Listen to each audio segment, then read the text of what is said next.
Jessica Meyers, welcome to Workin It Out. Hey, thanks for having me, Burke. Awesome. It's great to have you here. Obviously, we know each other well, but many of the people who will be listening to this do not know you as well. So I thought this would be a great opportunity to introduce you, Jessica Meyers, the CEO and co-founder of PorchLight. So to get started, let's talk a little bit about who you are. Can you tell me your rural story and why you have such a strong connection to rural life? Yeah, so this PorchLight will forever be the most cool and interesting thing I've ever done.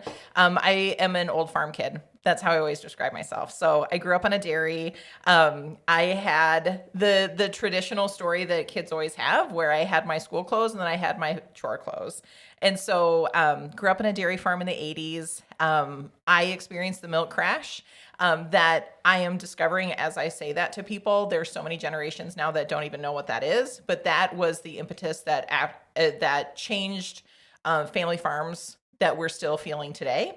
Grew up on a dairy, was responsible for doing all of, the calves and the chores and all of that stuff, and grew up in a rural community, and through twists and turns moved to a different town, had graduated from a town that was a little bit bigger. And then, my husband and I went to college. He went to college and I chased him to the same school. And then we did what so many college kids do once they graduate, is that we left for bigger and brighter towns. And so we went from being the country mouse to the city mouse, and lived in New York City, lived in Chicago. We had our children in Chicago, and then we came home. And so that time in my rural community fundamentally shaped who I am to this day. It shapes how I work. It shapes my view of the world, because when you are born and raised in an operation where your livelihood is dependent on the weather, and you have no control over how much you pay for your inputs or how much you can sell your outputs, it is a worldview that will change you forever. Absolutely, absolutely. So here at PorchLight, we love rural communities. And I'd love to hear what do you love about rural communities? What makes them special to you? I love all of the squishy things in a rural community. So I come into a rural community and I love a downtown. I love that you see buildings that were there from the 1800s. I love that you see the evolution of maybe something that was there in the 20s and has been repurposed. I love seeing new builds there. The hometown pride is second to none. And even being in Sioux Falls and seeing my children go to a school that has thousands of students every day, they have no idea what homecoming really looks like in a rural community. Like, it is so cool to have all of those theme days and to have pep rallies. And I know that they're doing those there, but in rural communities, the thing to do is Tuesday night basketball games or Friday night football games. And that is the coolest stuff about a rural community. Absolutely, absolutely. Yeah. So, okay, let's start with the basics about PorchLight. What is PorchLight's mission? So I know that you were going to ask me that question, and now I have to really think about it. We have our mission statement, but I'm going to just say it the way that I want to say it. So we really focus on rural workforce development, and we've really, I feel like we've successfully married the two issues that are so important to a rural community that sometimes get put into silos. So the first thing that we're doing is that we will partner with a company to help recruit their open jobs. And so our caveat is you either have to have a rural footprint. So hospitals are a good example for that you may be a health system. I'm not interested in your core health system location. I want the regional hospital, the clinic, where it's going to be in the rural community. We're going to partner with those companies, and it's across industry. So it's not just healthcare, but it's everything in between. If you look at our job board, it is from a plumber all the way up to executive directors right now. And so we are all over the map. So as you're recruiting these people into these rural jobs, we want to make sure that the community is ready for this middle and high skilled employee to come back. And so we also have the other side of the business that you are in charge of, which is the community work. And so the community work is where we are preparing the community to have these workers come back. So what that looks like is we really look at the community through the lens of I am moving there, what's available. And I think that that is a really different spin for the people that have maybe been born and raised there. I know that really good economic developers look at it that way too, but it's making sure we tout the things that many times rural communities kind of forget about that are selling points. And so some of those things, I know for my family and I, when we were moving back from Chicago, we were looking at what is the class size? What's your teacher to student ratio? What are your ACT scores? What are the activities that we can get involved in? The biggest thing that we were so excited about when we were moving back home, which was housing costs. I mean, housing costs, even though where we are right now is housing costs are pretty high, they are so much cheaper here than they are in more urban clusters. And so those are the things that we work with on the community side through the PorchLight certification. But then we're also preparing the community to go after funding for all sorts of different things through housing studies, strategic planning, community assessments, all of that stuff. So really bridging that that combination of workforce and economic development research together. Absolutely, absolutely. So we've got kind of the two sides of PorchLight, right? There's the recruiting side, and then there's the community side. So what kind of resources, if people are thinking about PorchLight, like why I should come to PorchLight, what kind of resources can people access, whether companies, communities, individuals, when they come to PorchLight? You know, what I still really love, and I hope we can keep for as long as we exist, is that personal touch. Nothing we do is cookie cutter. We, of course, have systems in place. Like there is a process for when we're helping a company recruit candidates. Like there is those nuts and bolts systems. However, when I talk to a new client, when it comes to recruiting, I say, what do you want? Like in the dream world, who is your avatar? And we talk about those qualities of who we're looking for in that employee. So it's not just those technical skills, but like, who is it? And that really allows our clients to maybe take a look at their company culture. So many times when I hear clients say, we just can't find anybody. Nobody wants to work anymore. That's my favorite statement when somebody says that to me, because then I'm able to say, okay, let's talk about that. And usually what it is that they either have a rotten egg already working there that's kind of spoiling the bunch. Maybe their pay isn't where it should be. And we can course correct for low pay. I mean, I'm never going to tell a small business you've got to pay more and bankrupt the business, but I will maybe suggest different kinds of compensation, which is vacation time. Like vacation time is sometimes more valuable than an hourly wage. So we really do that personal touch on the recruitment side, and we tailor our submissions to exactly what they're looking for. And if we're not sold on it, somebody, we don't send them over. And that's why I'm really proud of the statistic. After 90 days of somebody getting hired, 86% of our people are still there. That's up from last year, which is really cool. And that, I always say the first 90 days, everybody's still figuring out power dynamics in the business. After 90 days, that's on you. And after those 90 days where it's on us, they're still there. And it's because we support those people for that first shaky time. And it doesn't matter what level you're at, those first 90 days are a little wild. On the community side, what I have loved with our research is that I don't think we've had a consistent project. Not consistent, but like the same. I don't think we've repeated. Would you agree with that? Yeah, absolutely. I think every project is a little bit different. Yeah. And that's part of what we bring to these projects is particularly on housing studies. I mean, there are a lot of housing studies that you can get that are just the data you need, and that's all it is. But we found that whenever we go into a community and start having a conversation, they say, yeah, we need the data, but there's this really specific thing about our community that we need to take into account. And Right. a lot of times that hasn't happened in the past. But the great thing about working with a rural community is we can say, yeah, let's dive into that specific thing and draw that out, because that's going to give you the best information you need to really take advantage of this housing Right. study. And that's what's been so fun. And I mean, it's been every single alignment meeting that we've had with a different community on a different project that I look at the alignment committee and I just go, oh, are they going to like us? Like, can we do this? We can do this. We're fine. And then by the time we're done with that project, I'm now convinced I'm moving to this community. This is so great. I'm in it to win it with these people.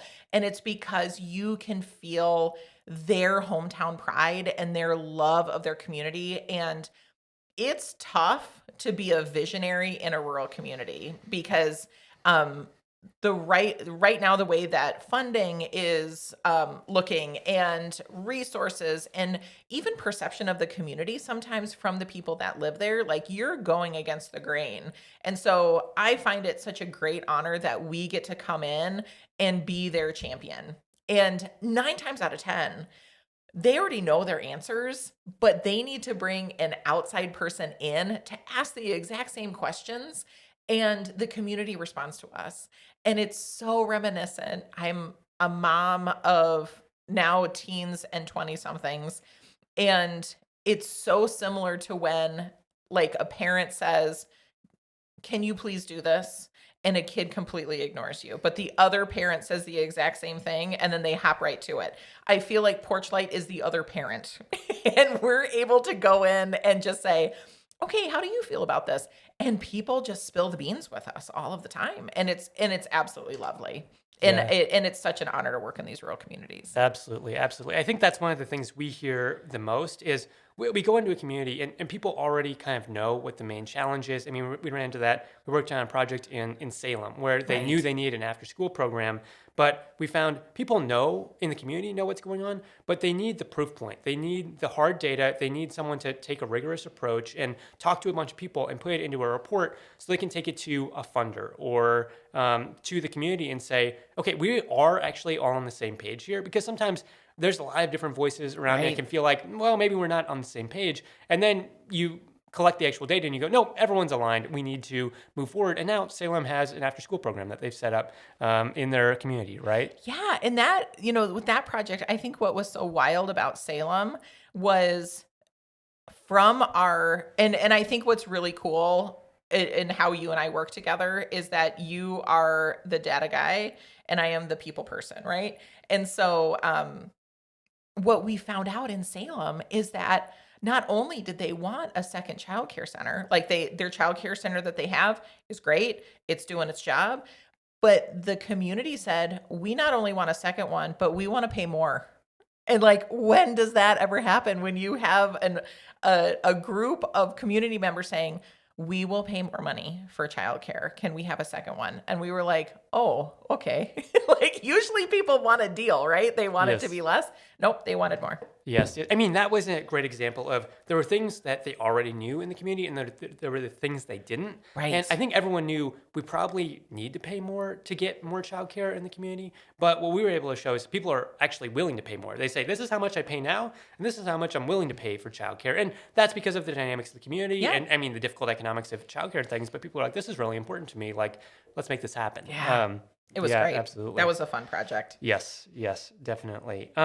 So one of the things I'm curious about is it's been a bit of a rocket ship with PorchLight over the past few years, and so I just want to, what have the past few years been like? PorchLight started out as a seed of an idea, and now it's a real company. I mean, for real. So I'm just curious what that's been like. A for real company. Like I I still, when I'm asked that, I still go, are we a for real company? Yes, we are a for real company. I years ago had talked to an owner of a different company, and he had grown his company from an idea with one other person to then having 19 employees, and then they sold it. And he had said, on the outside, it looks like, oh, we are just clicking on all cylinders and we're doing everything great. But when I would hear those things, I would internally think, but this person is quitting and I have to refill that job. And I don't know about this project. Like it's that same old story of you're comparing my outsides to your insides.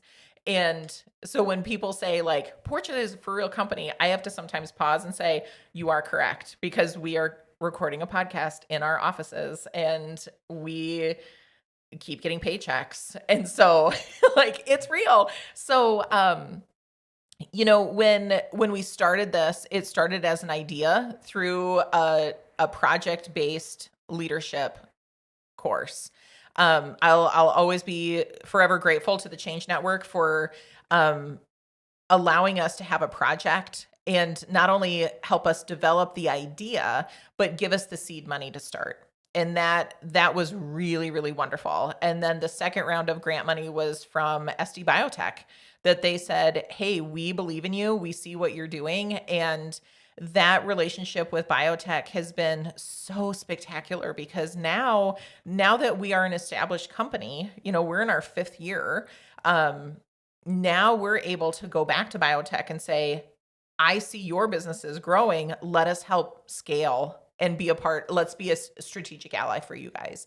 So it's been wild. It's been a lot of, when we first started, there were people that said, but why are you doing recruitment and economic development at the same time? This doesn't make sense. Or why do you think you can live in the biggest city in South Dakota and think that you can serve rural communities? And, now that we have a proven track record, some of the cool stats, they're fresh in my mind just because we did them not that long ago.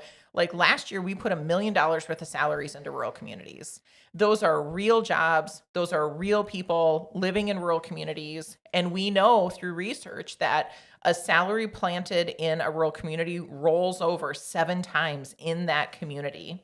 And it's the small businesses in these rural communities that get hit up to sponsor T-ball teams and to give to the band trip and to do all of those things. It's not Amazon giving money in Parker. It's not, Google funding, little Johnny's T-ball game for kindergartners, which is the most adorable thing to see on earth. It's the local grocery store, it's the boutique downtown, it's all of those kind of businesses. So to be able to support them is really cool. On the community side, I think we're getting a pretty good reputation with the quality of our work. I know that you and I align on this one tenet of our work, is that we never miss a deadline. And so when we commit to a project, you are going to get it on time and we're going to knock your socks off. And I love that. And so as we shift into gears and as we go into more states, which is just the coolest thing on planet Earth, like I love that we have this, when you're in the struggle, it sucks. But once you get through it and you can learn through those lessons and you've got like some consistent programs that are chugging along, that's when you can start saying, okay, I'm glad that it was hard at the beginning. And now we don't have to do that again. And now we can really start humming along. So Absolutely. it's been wild.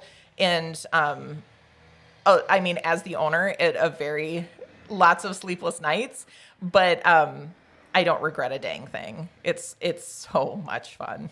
Absolutely. Yeah. Absolutely.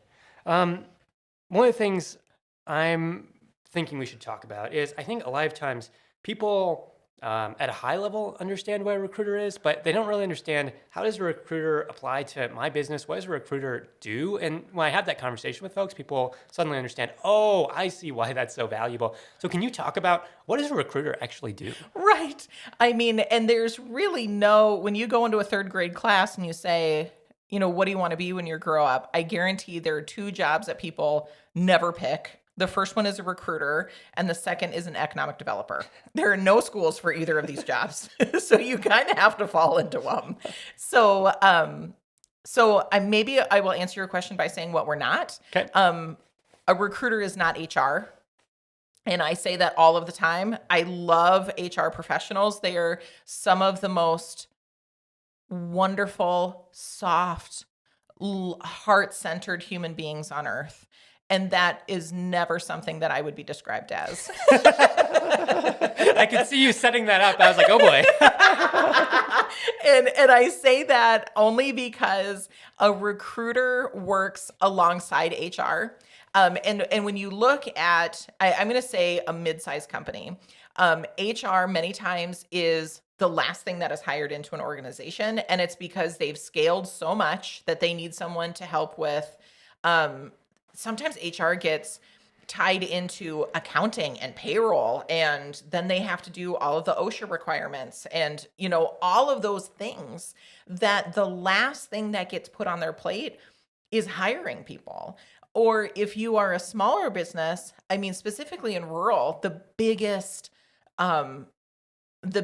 sect of people that are being actively recruited in rural are tradespeople. And so I guarantee your local plumber does not care about what his job description looks like, or he's not interested in going through Indeed and looking for, new candidates. He's just going to willy-nilly find somebody on the street and say, do you want to work with me? Cool. Here's how much I'm going to pay you. Show up on Monday.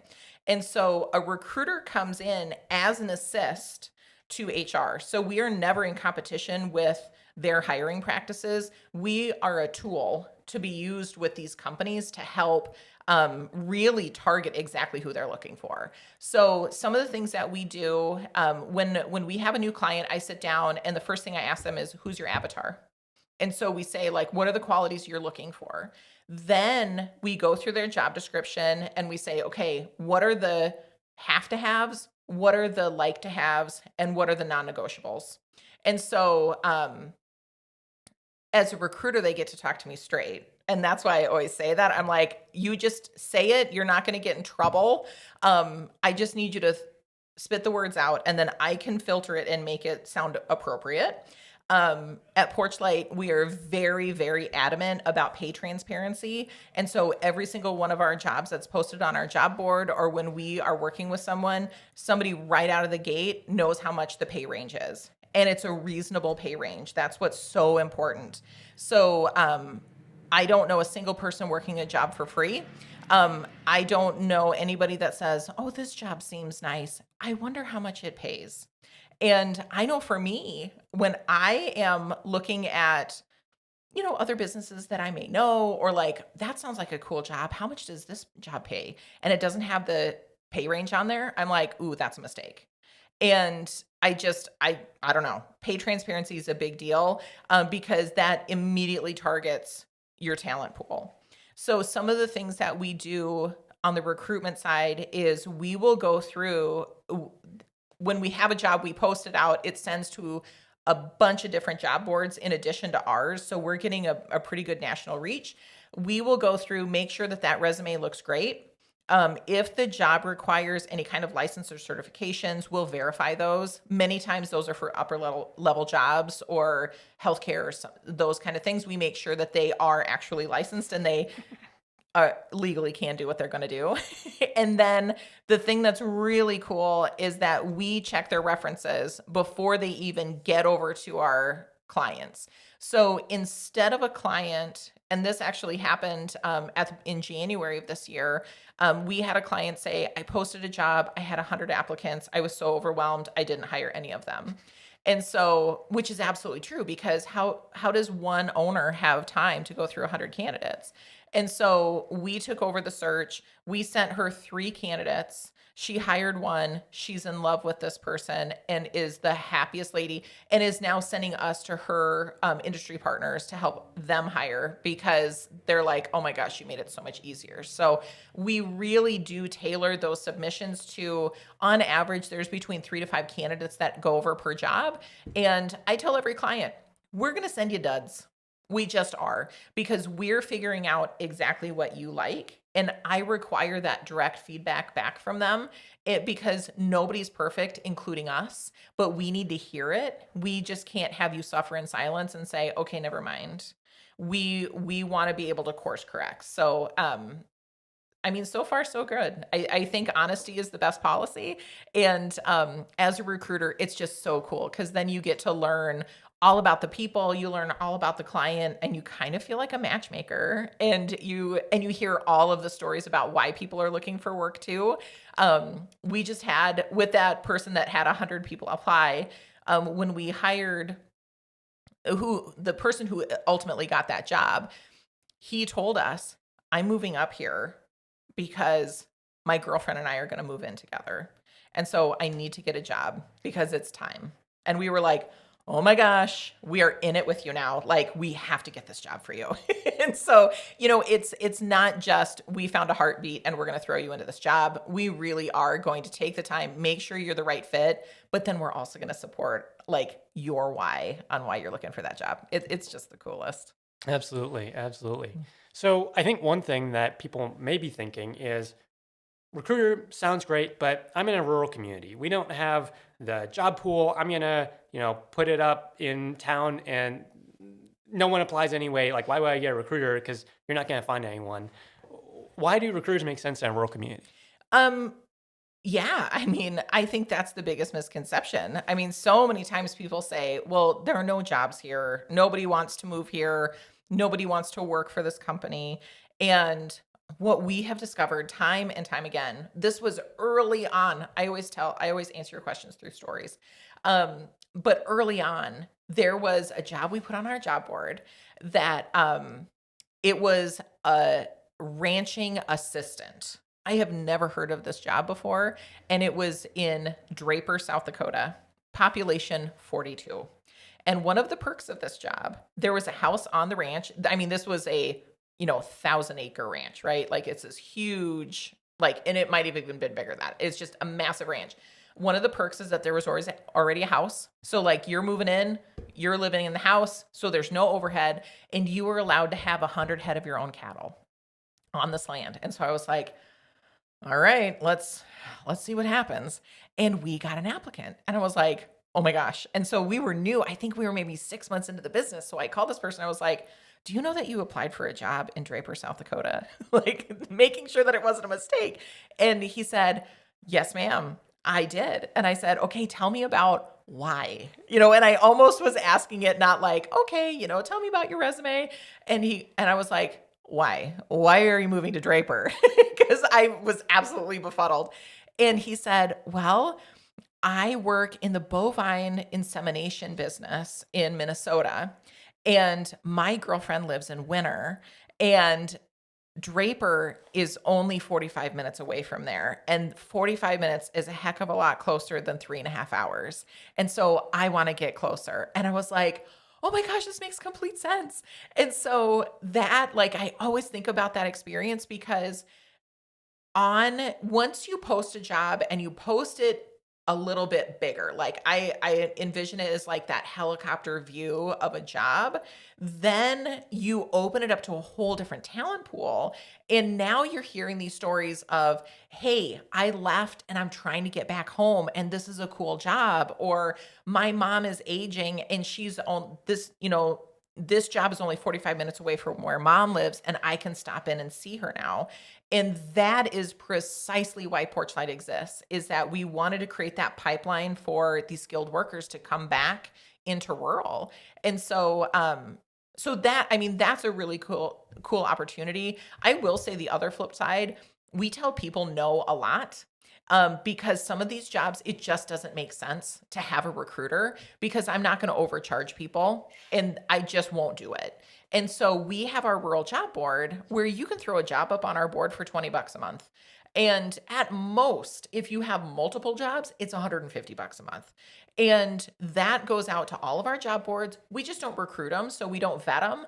But if you have that job posting up and somebody applies, we'll send it over to you. And we have multiple clients that are doing that, and they love it because they're like, oh my gosh, I would have never found these people. And through those postings on our job board, we have a couple clients in the middle of the state that have one job on our job board. So it's only $20 a month. We're making next to nothing on this job. And we have filled their entire facilities. And that's the entire point. When it comes to, we're really going to get in the weeds on this.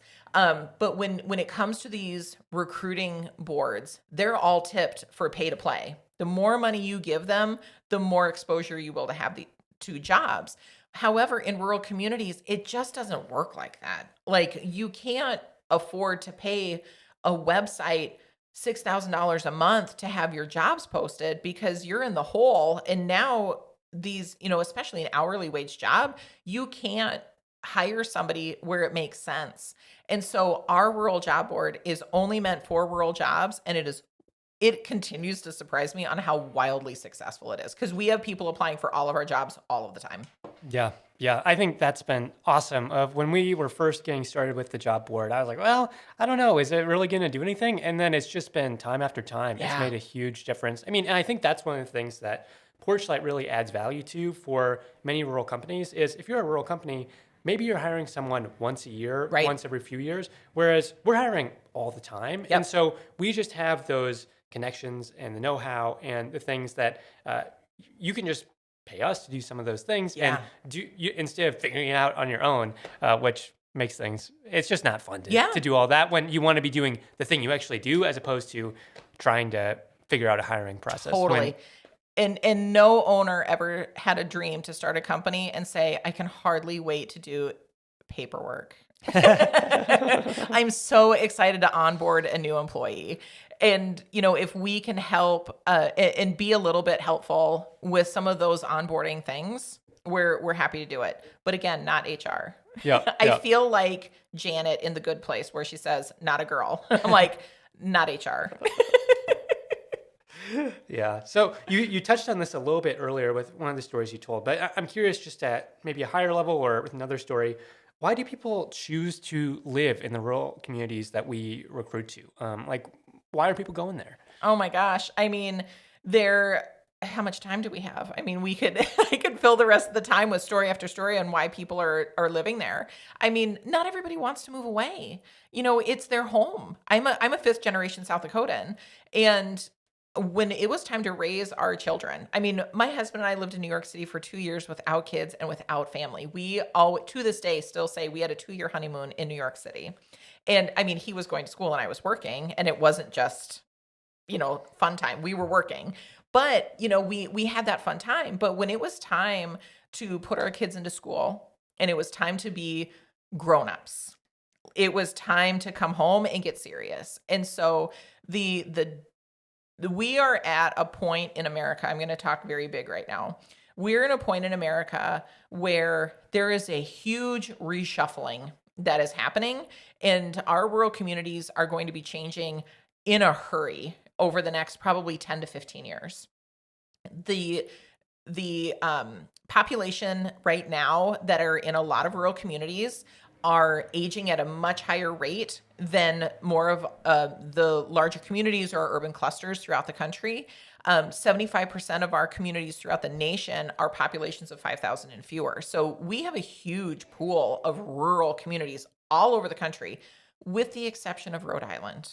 Rhode Island is the only state in America that has the least amount of small towns. Only 8% of their communities fall within populations of 5,000 and fewer, which is just your random fact for the day. But with this aging population that's happening in rural, what's happening is that now you are grown, you have your own kids, you're now starting to look at, okay, I may not necessarily want to rate. I've had fun in this urban area. However, I want to provide the same childhood to my kids that I had. And which means maybe riding your bike to and from school, making sure that your children, the things that you hated the most is now what you want your children to have, which is the community is watching your children too. You need to be able to provide those things. And at the same time, I am a current sandwich generation with aging parents and aging children. You may need to have more hands-on assists with your parents, just kind of checking on them. Maybe they're deciding to move out of the family home and moving into a townhouse or an apartment, something like that. You just need to be around. And so I think that's one of the biggest misconceptions is that people don't want to move there. They absolutely do. Now, there's a million different reasons why it's tricky to get there, which ties into housing and senior living options and apartments, all those multifamily things.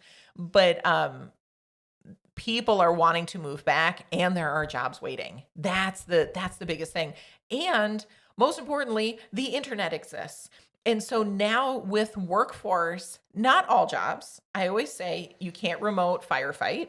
Like you've got to be in person for that. But many office jobs, you can have that hybrid work schedule. And I mean, we all of us at PorchLight, we can be hybrid if we want, and we can work at home or we can work in the office, and it's completely fine. And many companies allow that too. And so you can have that rural life while still keeping an urban income many times. And you kind of get that best of both worlds to be able to support your family and the way you choose to live while also having a great income. Absolutely. Absolutely. Well, Jessica, it's been a pleasure introducing everyone to PorchLight and what we do. Is there anything else we didn't get a chance to cover today that you want to make sure folks know about before we wrap up? I think what I really want everyone to know is how incredible the people are that work here. Burke, you are incredible. And your data-driven brain is the exact opposite of me. And as much as it drives me crazy, I am so appreciative of it. To Darcy, who is our recruiter, who is the face of every candidate that calls into PorchLight, they're talking with Darcy, our recruiter. I mean, we are a small business. And one of the caveats that is required to work for PorchLight is that you have to have some kind of a rural connection. And it's so fun to know that you're from a small town. I'm an old farm kid. Darcy still lives on her 125-year-old farm in Hurley. We not only are talking the talk, we're walking the walk. And I am still continuously blown away that you all choose to work for me and with me. And my gratitude to both of you is just spilling over. I'm so grateful. And if I'm going to be strapped to a rocket ship, I can't think of two other amazing people to be strapped together with on this rocket ship on wherever we're going in PorchLight world. So thank you, thank you, thank you. Well, thank you, Jessica. It's a pleasure working with you too, and really excited about all the things we get to do here at PorchLight. Yeah. So thank you very much. Thank you.